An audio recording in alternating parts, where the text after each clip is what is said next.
सबको जय मसीह की। सुबह के समय हम एक वचन अध्ययन करेंगे जो यूहन्ना सुसमाचार के 10वें अध्याय के 4 और 5वें वचन से है।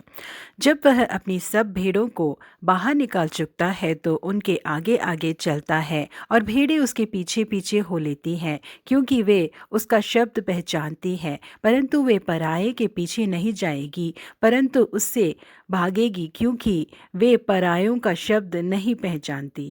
चमगादड़ एको तरीके का इस्तेमाल करके ही सुरक्षित उड़ पाते हैं। चमगादड़ अपने मुंह से तेज आवाजों को निकालते हुए ही उड़ती है।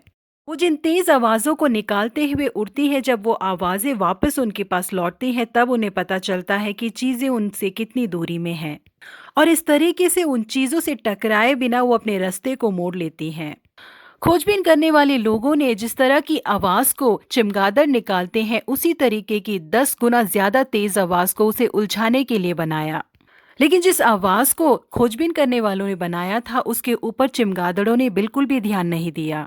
उनके मुंह से जो आवाज निकल रही थी और वापस उनके कानों तक पहुंच रही थी, केवल उस पर ध्यान देकर वो लोग सही रास्ते पर उड़ रहे थे। खोजबीन करने वाले बहुत हैरान हो गए कि ये चमगादड़ दूसरी आवाजों को सुने बिना इनके द्वारा पैदा की आवाज को ही ये ध्यान से सुन रहे हैं।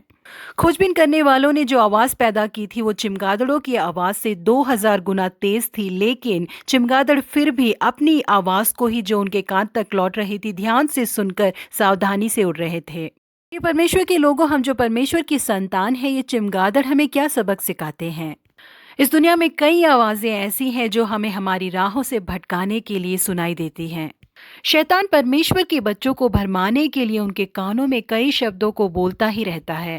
परमेश्वर के बच्चों को वो परमेश्वर के शब्दों को सुन न पाए, इस तरह से उन्हें बहकाता है, उन्हें राह से भटकाता है। वो मानो ऐसे दिखाता है कि परमेश्वर के बच्चों के ऊपर परमेश्वर से ज्यादा उसे चिंता रहती है। परमेश्वर उन लोगों को जिस राह पर चलाते हैं, उस राह पर परमेश्वर की आवाज को सुने बिना वो मुड़ जाए, यही उसका लक्ष्य है।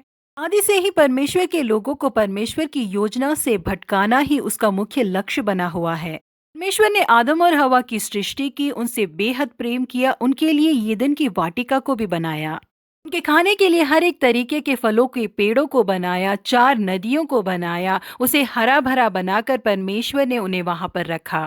वो दिन के ठंडे समय में उन लोगों से बातें करते थे उस वाटिका में। उन्हें क्या करना है और किन चीजों को नहीं करना है करके परमेश्वर उन्हें समझाते थे। वो लोग भी केवल परमेश्वर की बातों को सुनकर अपने जीवन को बहुत खुशी से बिताते आ रहे थे। परमेश्वर को मनुष्य जाति से बेहद ज्यादा प्रेम करते हुए देखकर जलद खाने वाले शैतान ने मनुष्य जाति को परमेश्वर के रिश्ते से हमेशा अलग करने की योजना बनाई। इसलिए जब हवा अकेली थी, उस समय को देखकर शैतान हवा के पास गया और उसे बहकाया। उसने पूछा कि अच्छा और बुरे का ज्ञान देने वाले पेड़ का फल खाने से परमेश्वर ने मना किया है? उसके आगे शैतान ने कहा कि यदि तुम उस पेड़ का फल खाओगे तो तुम मरोगे नहीं, बल्कि परमेश्वर के समान बन जाओगे। बातों को हवा ने सुना, उस फल को हवा ने खाया और आदम को भी दिया। क्योंकि उन दोनों ने परमेश्वर की आज्ञा का उल्लंघन किया, इस वजह से परमेश्वर के क्रोध का कारण बन गए। आशीष में यूदन की वाटिका से उन्हें बाहर निकाल दिया गया। यहाँ प्रिय परमेश्वर के लोगों, हमें सही राह से भटकाने के लिए इस दुनिया में हमें कई आवाजें सुनाई देती हैं, लेकिन हमारे कानों को हमेशा हमारे परमेश्वर की आवाज सुनने की आदत होनी चाहिए।